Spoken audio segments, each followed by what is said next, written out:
They say the heart does not break all at once.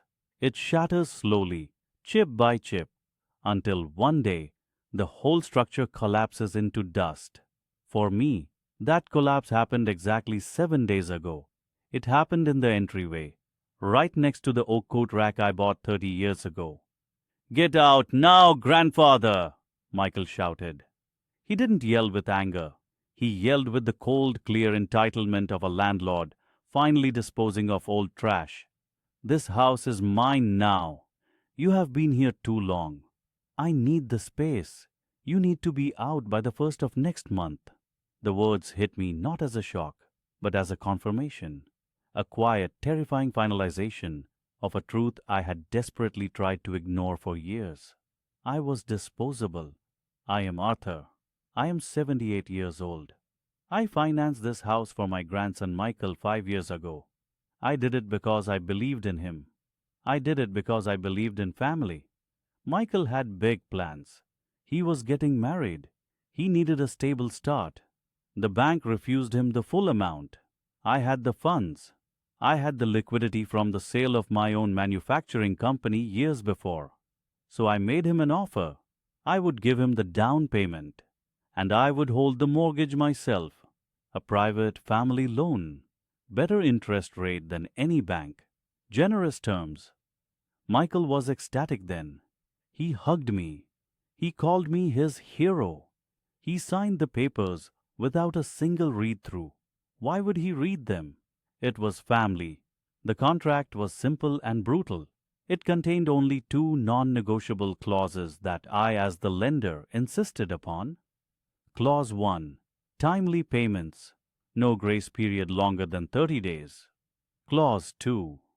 Any attempt to unilaterally terminate my residency in this house, for any reason, without my explicit written consent, would be considered an immediate and irreparable breach of contract, resulting in the instant acceleration of the entire remaining debt.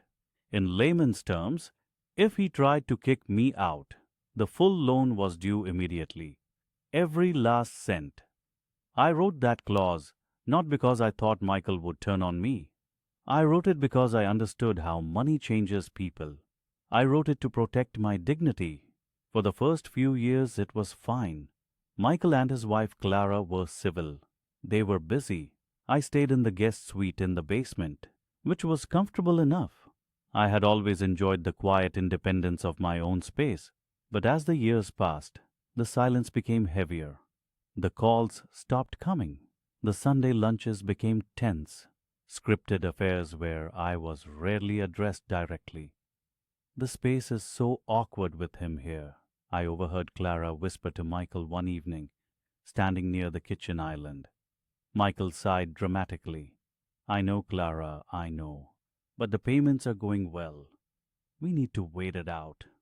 I was not furniture, but I was being discussed as such. A necessary, slightly uncomfortable piece of old furniture, cluttering their modern, sleek life. My biggest fear in old age was not death, but indignity. It was being treated like a child, like a burden, like something that needed managing. The humiliation peaked a few months ago during Thanksgiving dinner. Michael had been bragging to his friends about the house. Its market value had soared. "We are practically millionaires," he boasted, leaning back in the chair. One of his friends asked, "Doesn't your grandfather still live here?" Michael laughed, a short, sharp sound that scraped against my nerves. "Oh, Arthur, he's in the basement. He's part of the fixture package. Don't worry, he doesn't get in the way. He just needs his independence, you know. He likes the solitude." He spoke as if my 78 years of life, my career, my success, had been reduced to a preference for a damp, dark room away from civilized society. I realized then that my presence here, the very financing that made his wealth possible, was a secret he was ashamed of. That night I went down to my suite. I pulled the heavy black lockbox from the back of my closet. Inside lay the original mortgage agreement, crisp and official. I looked at clause 2. It was beautiful in its precision. I decided then. I would wait. I would wait until he dared to make the demand official. I would wait until he had fully committed the betrayal. I was waiting for Michael to hand me the shovel so I could dig the foundation of his consequence. And last week, he handed it to me. He walked into my living area, holding a flyer for a luxury independent living apartment complex 50 miles away. "I found a place for you, grandfather," he said, tapping the glossy paper. "It's near the lake. Beautiful views. We'll cover the first month's rent, just to help you transition." He spoke of transition as if I were changing jobs, not having my entire foundation ripped out from under me. "Michael," I said, my voice steady. I felt a strange calm. It was the calm of a man who has already grieved the relationship and is now focused solely on logistics. "You are giving me an eviction notice." "No," he corrected, sounding exasperated. "I am helping. You move on. Clara is pregnant. We need the basement for a nanny suite. And frankly, we need you closer to medical care." The lie about medical care, the implication that I was frail and incapable, was the final insult. I had just hiked 3 miles the day before. "I see," I replied. I did not raise my voice. I did not cry. Crying was for the heartbroken. I was beyond heartbreak. I was observing a contract breach in progress. Michael crossed his arms, expecting an argument. He expected pleading. He expected tears. He was prepared to be the generous, burdened grandson, forcing his weak elder into a better situation. "I already started the paperwork for the moving company, grandfather," he pushed, trying to seize control of the moment. "It's done. You're leaving." I walked slowly, deliberately, over to the mahogany desk that my father had built. Michael watched, impatient. He probably thought I was going to pull out a photo of his childhood, trying to evoke pity. Instead, I opened the bottom drawer.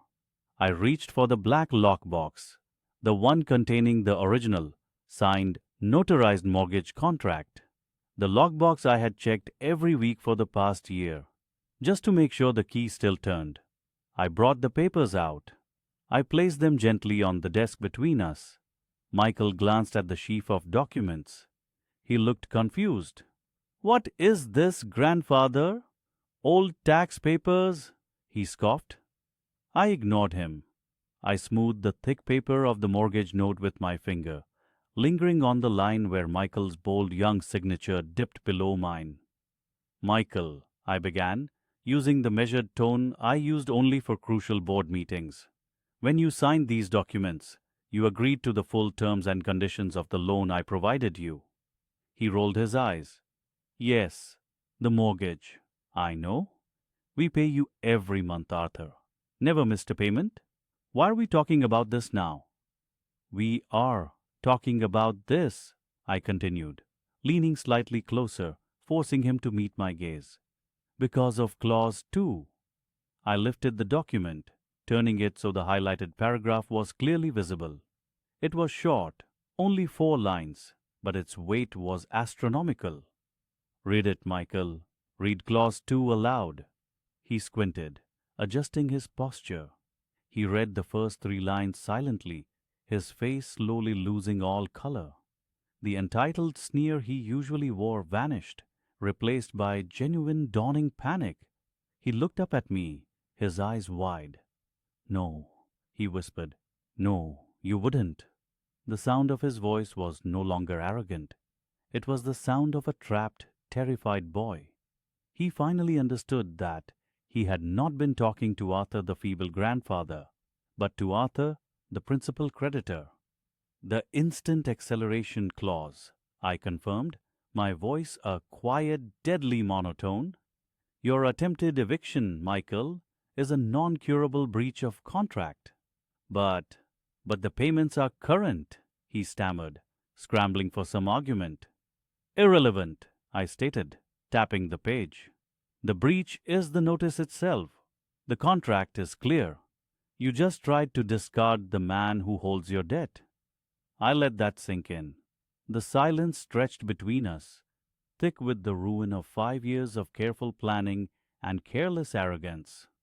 Michael was shaking his head, his hands clenching into fists. "You can't do this to me," he gasped. "This is predatory. This is family." "I agree," I said softly. "It is family, and family doesn't demand its elderly members get out now so they can take their room. Family respects the agreements it makes." I paused, allowing the full weight of my next statement to settle.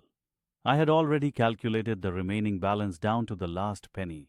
The spreadsheet was printed, stapled right to the front of the mortgage document. "As of this moment, Michael, pursuant to the signed and notarized agreement, I am calling." "The entire principal due?"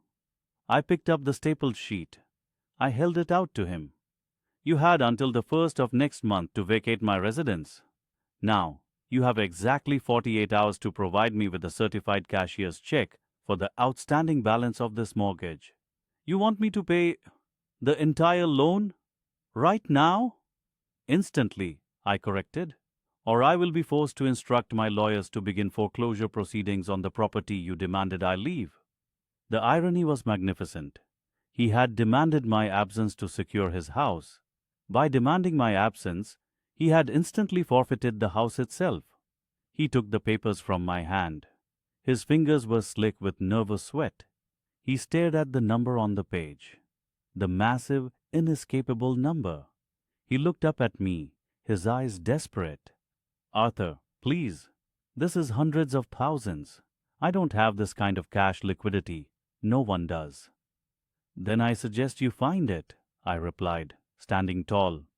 "I suggest you call the bank that turned you down 5 years ago and tell them you need a massive, urgent loan to buy out a very unforgiving private creditor." I watched him struggle, the panic turning to sputtering rage. He was trapped in the cage he had built for me. "You planned this," he accused, his voice rising again. "You waited for me to make a mistake." "I planned for dignity, Michael," I corrected him. "And I waited for you to show your true self. Congratulations. You delivered." I took one step toward the door of my suite.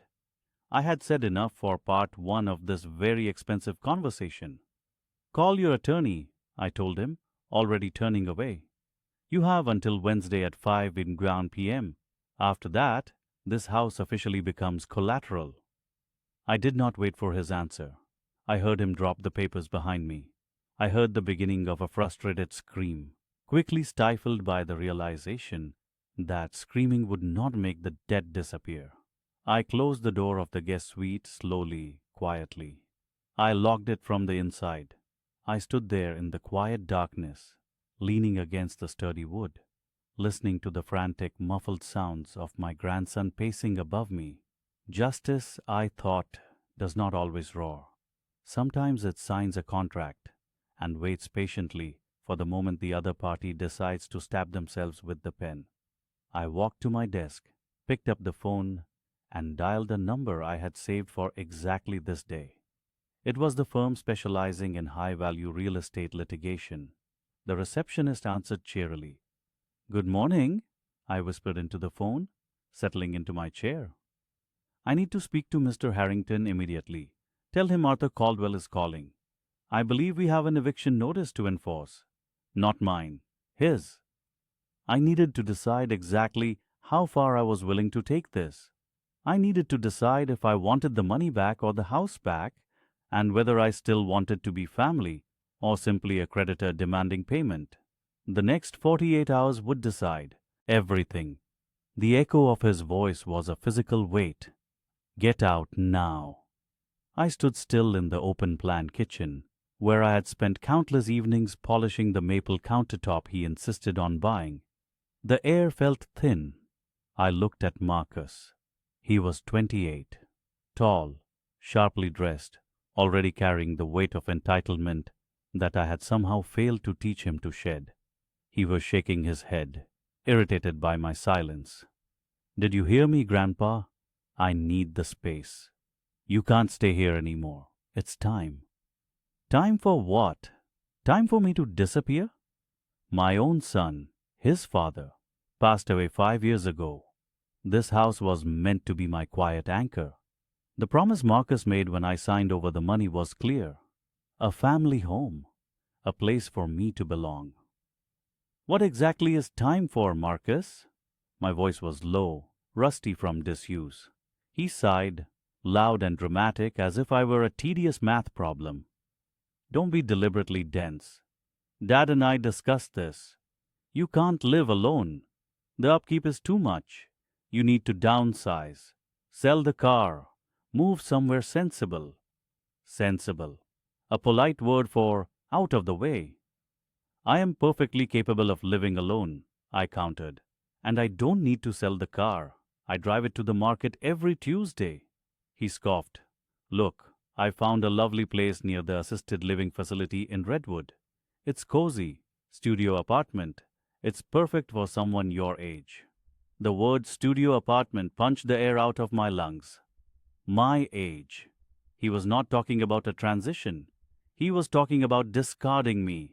He had already planned the removal, the replacement, the erasure of my presence from his life. I finally moved, my knees protesting the sudden effort. I walked past him, ignoring the demanding set of his jaw.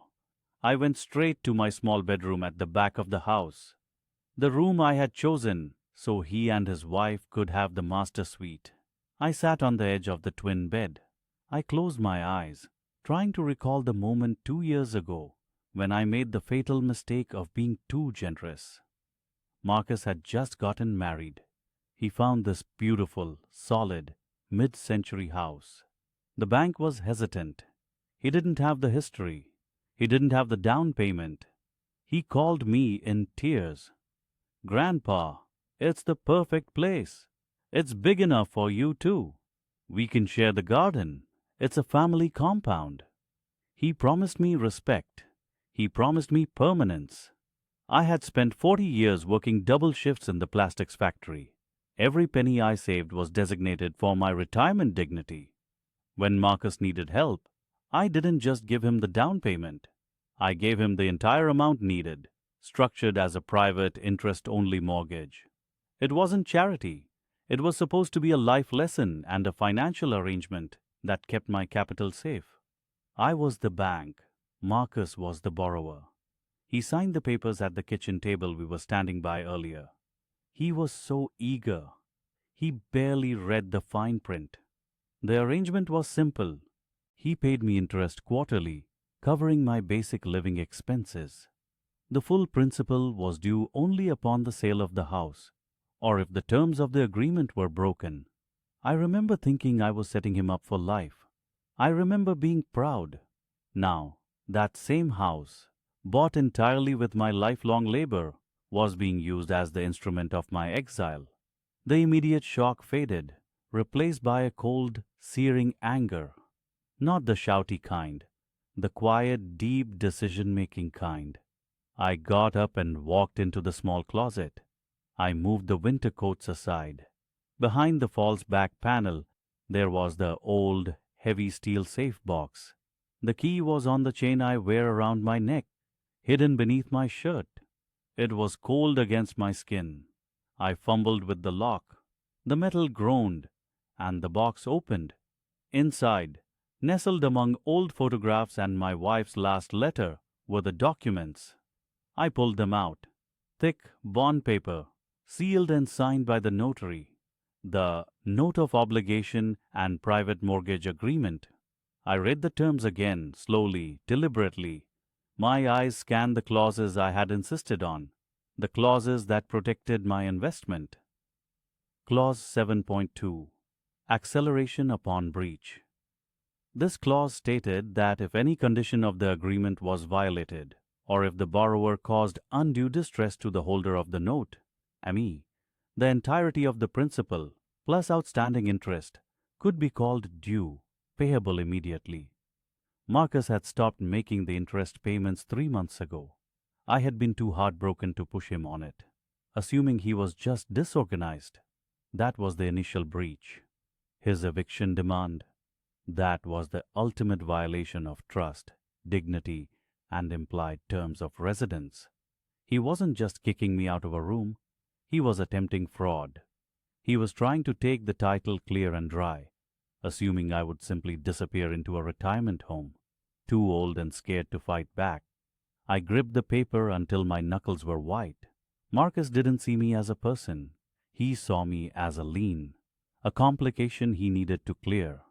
He underestimated me. He thought I was fading. He thought I was soft. He thought the grief over losing my wife and son had left me weak and stupid. He forgot I survived 4 decades of factory noise and union battles. He forgot I know how to read contracts. I sat there for an hour, the document heavy on my lap. The sun shifted outside. What was the cost of dignity? If I moved out, Marcus would win instantly. He would keep the house. He would erase the mortgage with a promise. And I would spend my final years in a rented box, dependent on his sporadic visits. If I fought, the relationship would shatter permanently. But what relationship was there left to save? He had already destroyed it with his shouted command. The decision crystallized. I would not allow myself to be humiliated. I would not allow my life's work to be stolen by a self-important boy in a suit. He wanted a clean transaction. He wanted to minimize costs. I would show him the true cost of disrespect. I stood up, folding the heavy documents carefully. I placed them into a waterproof envelope and slipped them into the inner pocket of my heavy tweed jacket. My next move was delicate. I needed professional assistance. I walked back through the house. Marcus was now on the phone in the living room, talking loudly about timeline management. He looked up, surprised I wasn't gone already. I called the realtor, Grandpa. They can list your furniture next week. He said it without a hint of question. Pure assumption. I stopped in the doorway. I need to speak to you, Marcus. Formally. He rolled his eyes. Grandpa, don't drag this out. It's simple. We get you settled. We clean the place up. We repaint your room for the home office. Quiet. I hadn't used that tone since he was small. It cut through his noise. He stopped talking, momentarily stunned. There are procedures we must follow, I said, keeping my voice level and formal. Since you have chosen to sever our living arrangement, we must discuss the outstanding financial obligations regarding this property. He blinked. What obligations? I make the payments. The utility bills are handled. I am not referring to the utility bills, Marcus. I am referring to the note of obligation. The mortgage. He waved a dismissive hand. Oh, that old thing. It's family. We can sort that out once you're settled. Don't worry, I won't let you struggle. That sealed it. He was planning to renegotiate once I was powerless, or perhaps claim I gifted the principal to him. No, I said, shaking my head slowly. We settle it now. Since you are asking me to vacate, we need a meeting. You must bring your lawyer. Tomorrow afternoon. We will meet at the office of Mr. Henderson. Mr. Henderson was the lawyer who had drafted the original private mortgage agreement. Marcus looked genuinely confused, then slightly panicked. Henderson? Why him?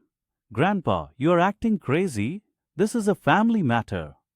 It ceased to be a family matter the moment you told me to get out now, Marcus. My resolve felt like cold steel in my chest. Tomorrow, 3 o'clock. Be prompt. Unless, of course, you wish to miss the deadline for response to the accelerated debt. I saw the change in his eyes. The arrogance wavered, replaced by a flicker of genuine fear. He knew the terms of acceleration existed, even if he thought I was too weak to use them. He stared at me, trying to decipher if I was bluffing. I did not wait for his answer. I turned, picked up the old rotary phone on the hall table, and dialed Mr. Henderson's number. I spoke into the receiver, ignoring the wide, angry eyes of my grandson. Hello, Mr. Henderson? It's Richard. Yes, I need you to prepare the paperwork for a full acceleration of the promissory note. Immediate payment required. Yes, I intend to call the debt due. I heard Marcus gasp behind me. He finally understood. The game had begun, and he wasn't playing with his kind, confused grandfather anymore. He was playing with his banker. The days after Liam told me to leave were the longest of my life. The air in the house turned thick, heavy with unspoken accusation.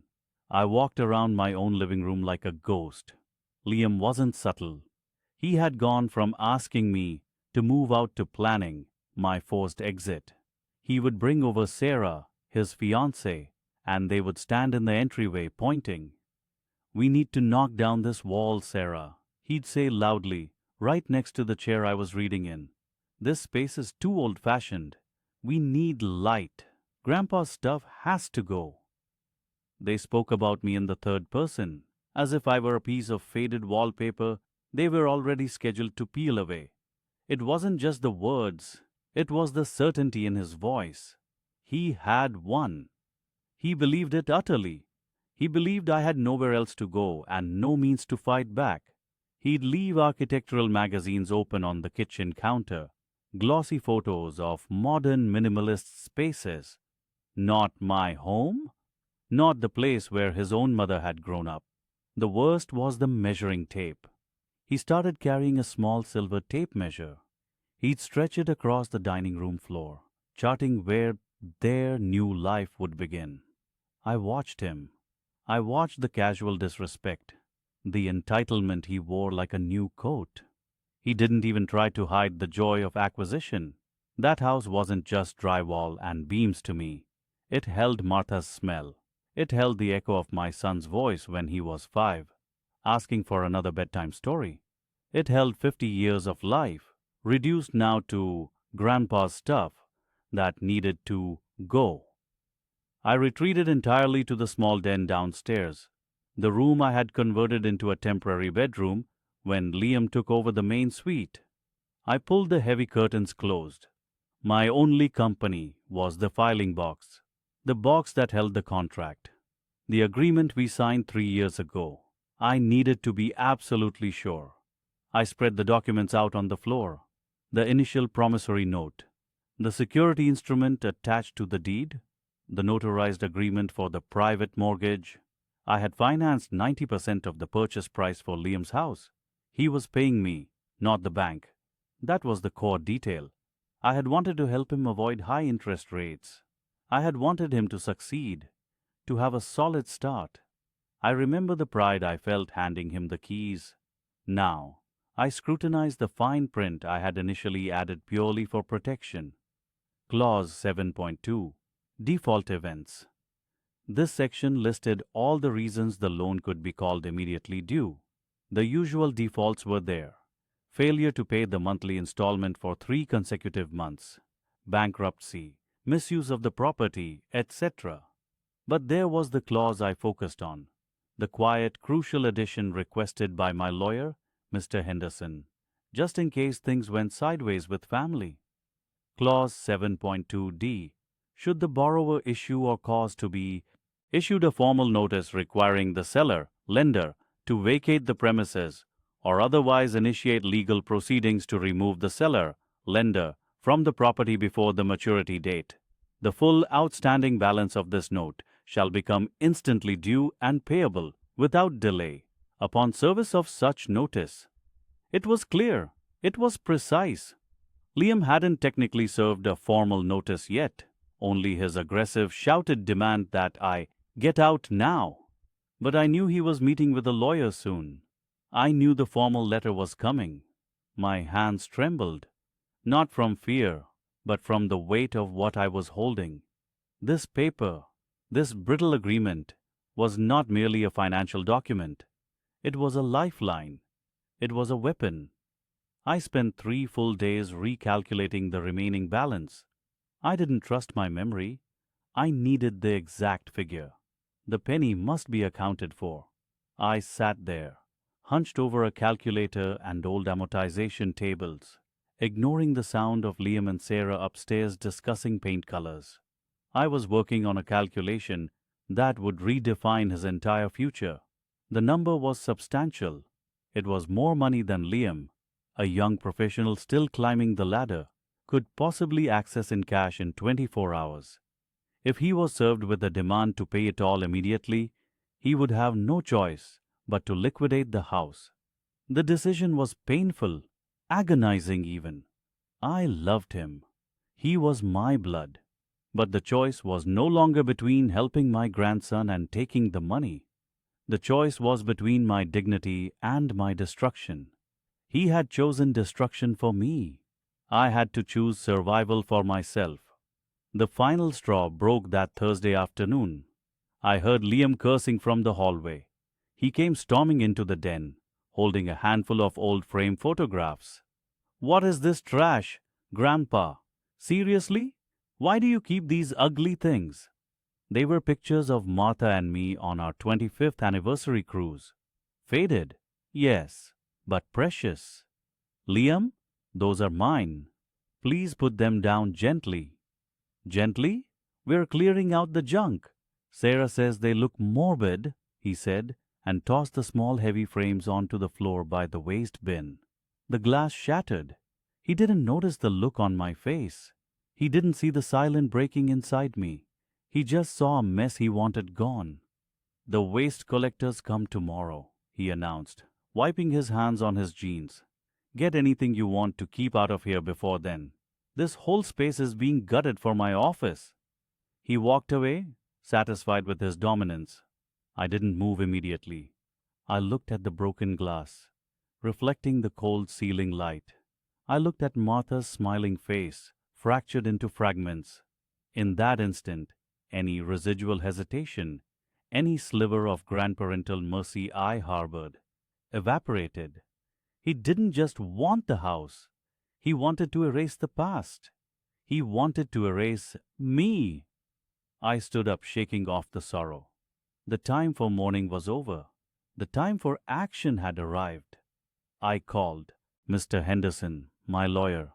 I kept my voice low so Liam couldn't hear me from upstairs. "It's time, Thomas," I said simply. "The eviction notice has been served?"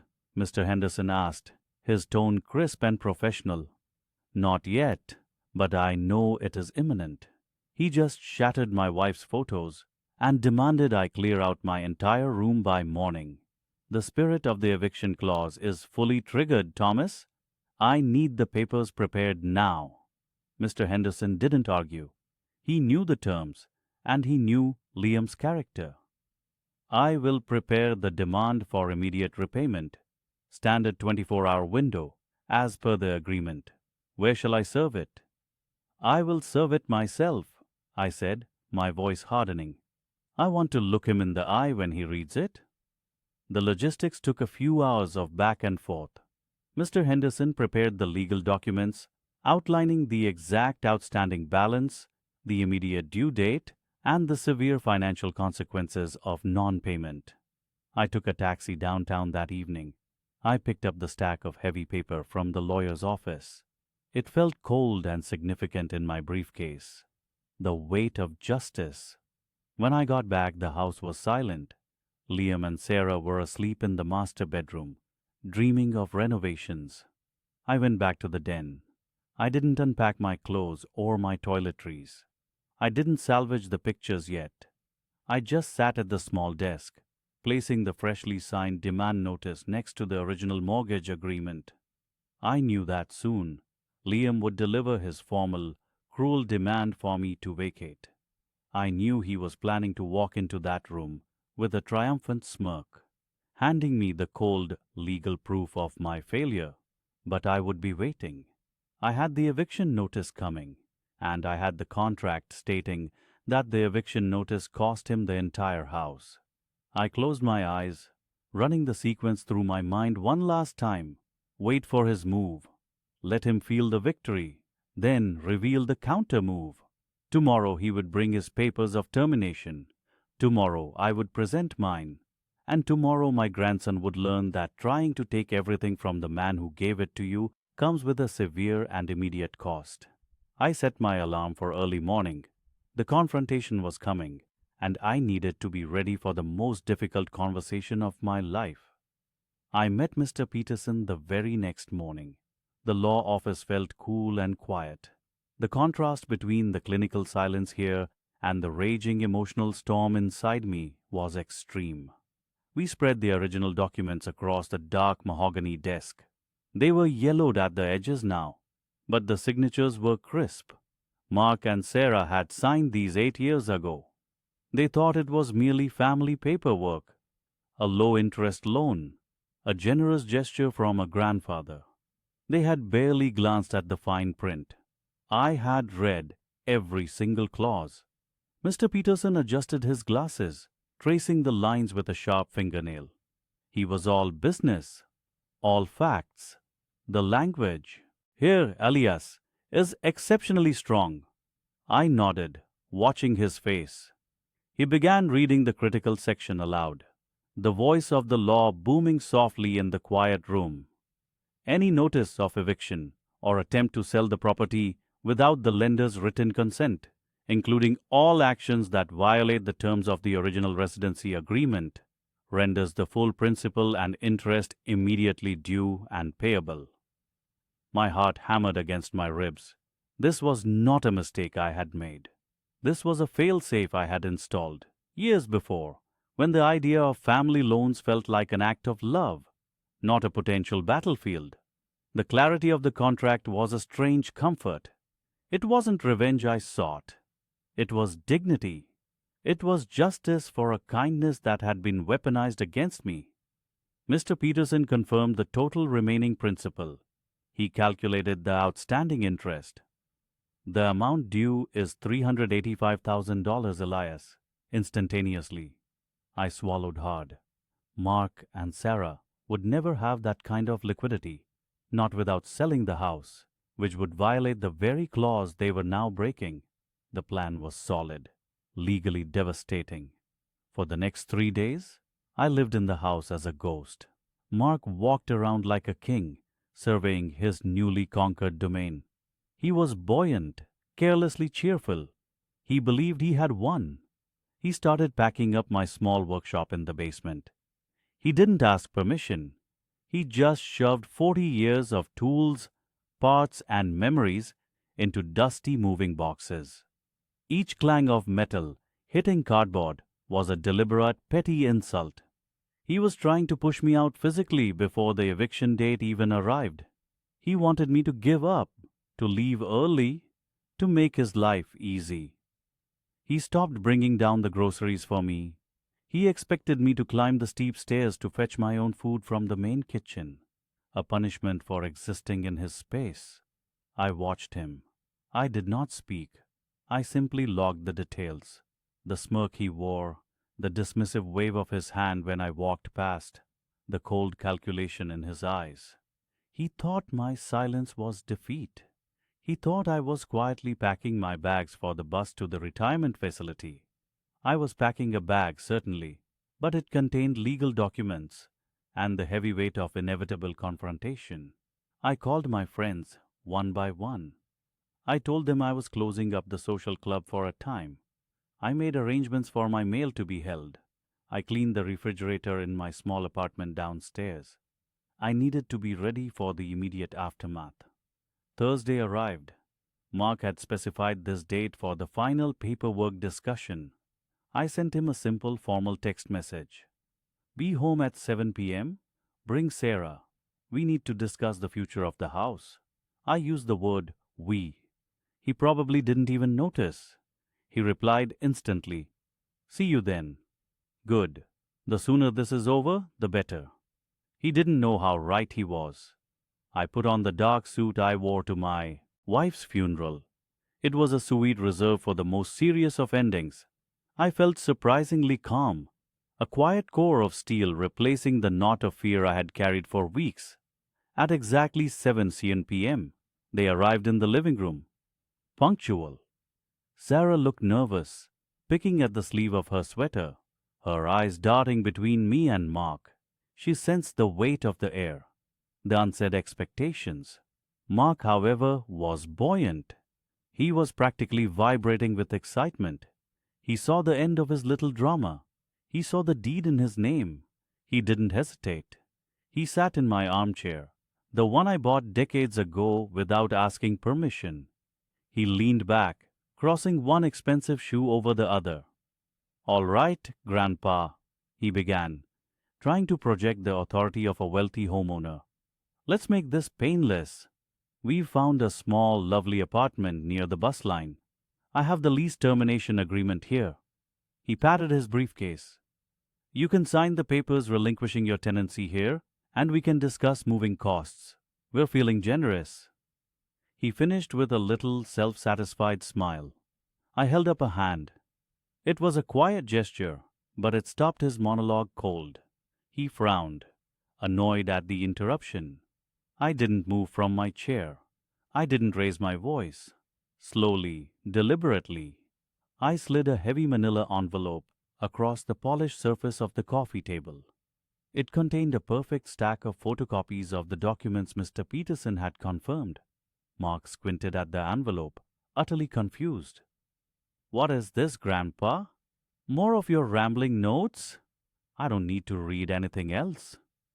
"No, Mark," I said, my voice steady, surprisingly strong. "This isn't rambling. It's important. Please open it." He sighed dramatically, rolling his eyes, but he finally reached out and pulled the documents free. Sarah leaned forward slightly, watching him nervously. Mark's initial impatience faded, replaced by confusion, then a tight line of recognition as he saw the bank header and the familiar signatures. "We know we have a mortgage, Grandpa," he snapped, frustration creeping into his tone. "That's why we're taking the house. You don't have the payments or the equity anymore. What is your point?" Sarah put a hesitant hand on his arm, sensing the shift in my composure. "You misunderstand," I corrected him, speaking gently, almost academically. "This mortgage is not held by the bank now. It hasn't been fully since your father passed. This mortgage," I tapped the document with one finger, "is held by me, Elias Thorne, the lender." Mark paused, the color draining slightly from his face. He hadn't considered the difference. To him, debt was debt. He hadn't bothered to check who held the note. "And in demanding I vacate the premises," I continued, pressing the point softly, letting the silence stretch, "and in your aggressive actions to force a sale and restructure the ownership, you have violated Article 5, Section C of this binding agreement." I watched him process the words. The shock gave way to denial. "You can't do anything, Grandpa. It's just a threat. The lawyer would laugh." I leaned forward, gripping the arms of my chair. I looked him directly in the eye, remembering every demanding tone, every piece of forgotten kindness, every box he threw my tools into. "I am formally calling the loan due, Mark.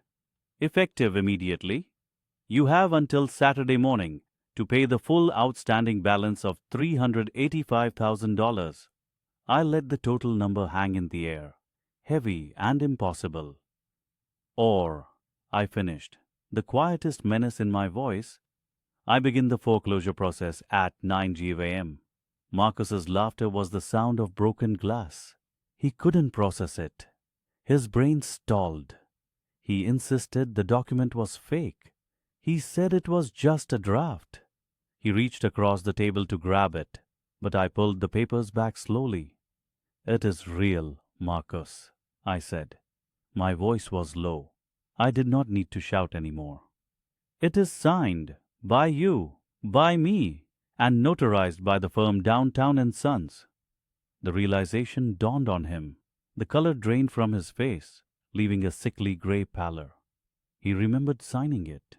He had barely glanced at the fine print back then. He had been so focused on getting the money immediately. The immediate loan. The friendly terms. He thought it meant I had no real power. He saw the highlighted clause, the one specifying that any attempt to displace the lender, any hostile action against my well-being, or any attempt to force the sale of the asset voids the entirety of the friendly agreement. Debt due instantly. Full principal amount plus accrued interest. "Dad, no," he pleaded. He used Dad, the name he hadn't used in months. Grandpa, this is insane. You can't call a mortgage due in 24 hours. I can, I corrected him calmly. The contract allows it. It was designed precisely for this moment, for protection, for dignity. He was scrambling now. He grabbed his phone and started punching numbers furiously. He called his mother, my daughter. I heard her hysterical voice through the receiver. She was demanding explanations, demanding I be rational. She used the word vengeful. I didn't react. I just leaned back and watched my grandson panic. He put the phone down, utterly defeated by his mother's useless hysteria. He then called his own lawyer, a young, expensive hotshot he thought was brilliant. Marcus spoke quickly, trying to summarize the convoluted situation. He handed the phone across the table to me. "Hello, Mr. Anderson," the lawyer said, sounding far less confident than Marcus usually boasted. "You have reviewed the private lending document, sir?" I asked. A sigh came through the line. "I have, mister. My last name." Marcus provided a scanned copy. "The terms are unconventional, but entirely legal, provided they were signed willingly. They were signed under no duress. He needed the money immediately to prevent losing this house. In a previous financial mistake of his own," I stated, reminding Marcus of the truth. "Understood," the lawyer conceded. "Mr. my last name." The clause allowing for accelerated default notice upon lender harassment appears binding. If you have documentation supporting the hostile notice of eviction given today, I have 2 witnesses to his demands, I cut in, and the verbal eviction notice given just moments ago. He demanded I vacate the property tonight. Silence. The lawyer spoke again, his voice deflated. "Marcus, you need to understand. He has you. Fully. Unless you can raise the full sum by the stipulated deadline, he has the right to file for immediate, accelerated foreclosure and reclaim the property." Marcus took the phone back. He didn't speak another word to his lawyer. He just stared at the wall. The total amount owed was massive. Nearly the entire purchase price of the house, minus the small amount of principal he had managed to pay in the last year. It was a sum he could never raise in a single day. I gave him a generous window, until 5 p.m. the following day.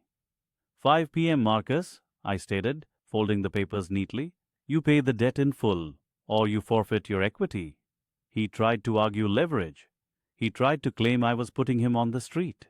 "You put yourself on the street the moment you decided my dignity was negotiable," I told him. "You wanted this house vacant. I am simply ensuring it happens." The next day was chaos. Marcus made desperate calls. He drove to the banks. He tried to convince friends. They all offered polite refusals. They knew the timeline was impossible. He came back just before 4 p.m.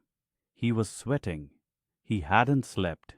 He stood before me, not the arrogant young man who yelled at me yesterday, but a desperate boy. "Please, Grandpa," he whispered, his voice cracking. "I can get a loan next week. Just give me 3 days, 4 days." "No," I said, looking out the window toward the garden I once thought I would never tend again. "The contract is clear. You forced this moment. Now you must abide by the terms you agreed to." His eyes went cold again, the fear replaced by raw hatred. "You're doing this just to spite me, to take everything." "I am doing this to secure my home," I corrected him.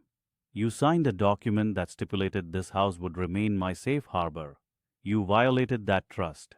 I am merely enforcing the promise you made to your own grandfather." At 5:05 p.m., I made the call to my legal team. The accelerated foreclosure process began immediately. They filed the necessary paperwork, notifying Marcus that his interest in the property was effectively cancelled. I did not celebrate. The victory tasted like ash. I had won back the house, yes, but I had lost a grandson forever. Marcus received the electronic notification 30 minutes later. He sank onto the bottom step of the stairs. He finally understood. It was over. Where am I supposed to go? He asked, truly helpless now. That is a consequence of your own choices, I replied, standing over him. I suggest you call your mother. She may still be willing to give you shelter. He didn't move for an hour. I just sat in my armchair, watching the clock tick. The house felt heavier, saturated with the weight of shattered family expectations. Finally, he rose slowly, dragging his feet. He walked into his room and started packing. He didn't pack much, just 2 large duffel bags. When he emerged, he stood silently in the hallway. He looked at me one last time. His eyes held no warmth, only resentment.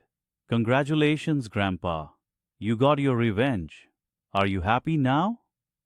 I walked to the front door and opened it, letting in the cool evening air. No, Marcus, I said honestly. I am not happy.